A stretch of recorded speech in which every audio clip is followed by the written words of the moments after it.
चौथी समस्या, hidden charges और फीस। मैं चाहूंगा आपके माध्यम से ये नाना प्रकार के चार्जेस जो आज मैं सदन में लाया हूं, ये माननीय वित्त मंत्री जी तक पहुंचे, ताकि देश के आम आदमी की जो जेब बैंकिंग सिस्टम काट रहा है, ये उसे पता लगे, ग्राहक को भी और माननीय वित्त मंत्री जी को भी।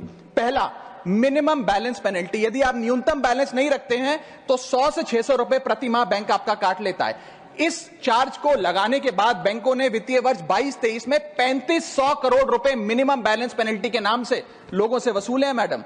दूसरा चार्ज, एक्स्ट्रा एटीएम यूजेज। आपको एटीएम ट्रांजैक्शन के लिए 2 से 3 की मोहलत मिलती है, 2 से 3 की इजाजत मिलती है बैंकों द्वारा। अगर आप चौथा पांचवा ट्रांजैक्शन कर लें तो हर ट्रांजैक्शन पे 20 रुपए एटीएम चार्ज आपको देना पड़ता है। इनएक्टिविटी फी 100 से 200 रुपए सालाना, यानी कि अगर बैंक आप बहुत ज्यादा अपना अकाउंट यूज नहीं करते हैं तो बैंक इनएक्टिविटी के नाम पे भी चार्ज लगा देता है। फिर बैंक स्टेटमेंट आप मंगवाते हैं तो बैंक स्टेटमेंट इशुएंस चार्जेस के नाम पर आपसे 50 से 100 रुपए लेता है। फिर आप कहते हैं हमें एसएमएस अलर्ट के माध्यम से मेरे बैंक के खाते में क्या आ रहा है उसकी जानकारी मिले, तो एसएमएस अलर्ट चार्जेस के नाम पर भी प्रति क्वार्टर 20 से 25 रुपए आपसे लिया जाता है। ऑनलाइन पेमेंट करेंगे एनईएफटी की तो ट्रांजैक्शन फी भी ली जाती है। जबरदस्ती आपको पहले लोन बेचते हैं और फिर उसके बाद लोन प्रोसेसिंग फी के नाम पर 1 से 3% लोन अमाउंट का काट लेते हैं। और जब आपकी किस्मत ठीक चल रही हो और आप समय से पहले अपना लोन बकाया जो है उसका भुगतान करने बैंक पहुंच जाएं तो loan pre closure charges, early payment penalty के नाम पर भी बैंक आपसे पैसा वसूलता है।